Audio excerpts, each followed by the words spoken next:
Welcome to this explainer. Okay, let's jump right into it. Today, we're unpacking a truly fascinating, highly provocative philosophical text by Shui Feng from June 2018. It's titled Transcending Time and Space, Living in the Future. Now, if you're someone who is constantly bombarded by the modern obsession with mindfulness, the endless reminders on social media to stay grounded and be present, well, this analysis is going to completely challenge everything you thought you knew about where your mind should actually reside. We're going to explore a radical perspective that takes conventional wisdom, flips it entirely on its head, and guides us through a profound mental shift. So here is a question for you. Is living in the moment actually making us miserable? I mean, it's a universally accepted mantra, right? Be present, experience the now, take a deep breath. But Shufeng sets up this massive paradigm shift right out of the gate. He asks us to genuinely evaluate if dwelling in our current circumstances is actually doing us any good, or if it's the very source of our despair. He argues that this whole concept of hyper-focusing on the present might be fundamentally flawed when you really look at how human consciousness operates. To understand why he makes such a bold claim, we really have to look at his baseline philosophy. He writes that man is life, and life is a non-material structure with spirituality. The core component of life is consciousness. Okay, so what does this all mean? The crucial takeaway here is that, according to this text, we have to stop viewing ourselves as just meat suits, as mere physical bodies navigating a physical world. At our absolute essence, we are consciousness. And that consciousness, it operates by a completely different set of rules than physical matter. For consciousness, the rigid boundaries of time and space simply do not apply in the way we usually think they do. Think about it like this. Think about the act of dreaming, or playing a super intense virtual reality game, or even just daydreaming a really detailed scenario. Now compare that to a face-to-face interaction, or some concrete, physical reality. Zhu posits that, to our consciousness, there is absolutely zero difference between those two things. Seriously, zero. Think about the last time you had a nightmare and woke up with your heart literally pounding out of your chest, or playing VR where you feel genuine vertigo and practically fall over your coffee table. Your mind processes a vivid illusion exactly the same way it processes a concrete, physical event. Which brings us to the core definition of life itself. He defines it as an entity whose essence is purely perception and experience. Without that perception, life simply doesn't exist.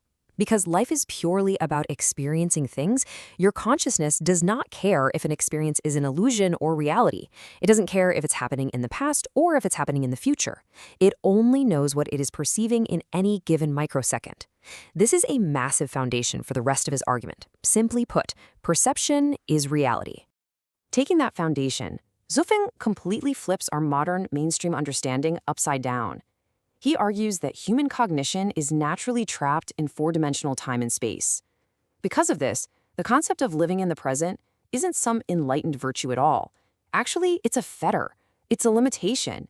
It actively keeps our cognition bound purely to harsh physical reality, preventing us from breaking through those shackles and accessing the much higher level of thinking that our consciousness is totally capable of. So let's be real for a second and ask a very practical question. What is the present actually like for most people? When we really look at it, it's basically a laundry list of everyday worries and financial anxieties. Finding food, affording clothing, paying rent, dealing with vehicle repairs, electricity bills, getting older, getting sick.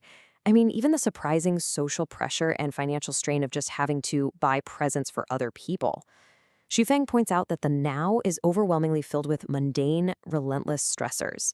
It makes the present the absolute most difficult and painful time for life to exist. Why on earth would we want to constantly anchor our consciousness in a space filled with bills and biological decay? And the consequences of being constantly trapped in that painful present are tragically severe. 1 million. That number represents the nearly 1 million people who commit suicide globally every single year. Millions more attempted, and hundreds of millions consider it. The text points out a very heavy, very sad reality. People make this ultimate choice because the present is simply too bitter. When you are completely anchored to the suffering of the now, it feels like there's absolutely no hope, no turning point, and no bright horizon. But let's look at a really pivotal thought experiment presented in the text to see how easily this despair can be hacked, essentially. Imagine this. Would you despair today if you knew for an absolute fact that you are gaining 1 million yuan tomorrow? Or what if you knew a noble savior was arriving to fix your life? or that a perfect heaven was guaranteed the very next day. If you had absolute certainty about a beautiful tomorrow, would that deep, dark despair vanish today? The answer to that thought experiment, pretty much universally, is yes. The despair would vanish instantly. You would absolutely survive today because you'd be looking so intensely forward to tomorrow. And that leads us to Zufeng's critical conclusion. Letting your consciousness live in the future makes life better than living in the present. By intentionally letting your mind dwell in the hope and beauty of tomorrow, it completely neutralizes the suffering of today. You wouldn't end your life, you would live happily, purely in anticipation of what's coming. So where exactly does the author suggest we project our minds to get this amazing benefit? Well, Sufeng points to some very specific utopian future states. He suggests actively visualizing living in the new oasis for life, which is created by Life Chan Yuan, or imagining the 1,000-year world, the 10,000-year world, or the Celestial Islands continent. These are the bright, specific horizons where he argues we should actively anchor our consciousness, basically using them as a mental lifeline to pull ourselves right out of present misery. Okay, but how do we practically execute this? Let's walk through the author's literal mechanism for transcending time and space. Step 1.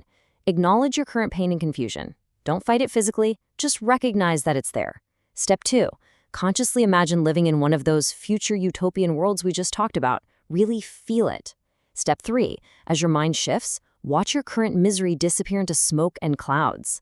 It's a literal step-by-step roadmap for using your mind to transcend the physical limitations of whatever environment you're stuck in right now. And this vividly illustrates the psychological transformation that happens. Your present troubles, your heavy burdens, and even the ultimate fear of death itself, they shift.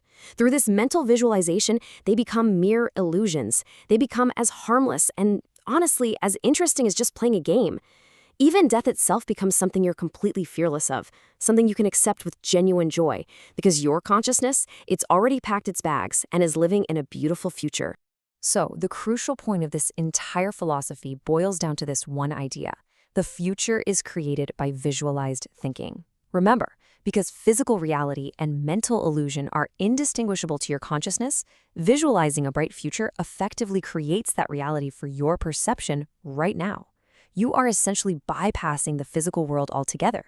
You're using your mind's natural, built-in design to experience a better, higher state of life immediately. Which brings us to Shifeng's ultimate, really provocative question for us. Why bother letting the consciousness experience a miserable moment? Why not let the consciousness experience a bright future? It perfectly encapsulates everything we've covered in this explainer. If your mind literally does not know the difference between today's physical pain and tomorrow's imagined joy, why on earth wouldn't you actively choose to let your consciousness live in the beautiful future? It's an incredibly powerful invitation to completely rethink exactly where you allow your mind to reside. Thank you so much for joining me on this deep dive, and I really hope this gives you an entirely new perspective on transcending your own time and space.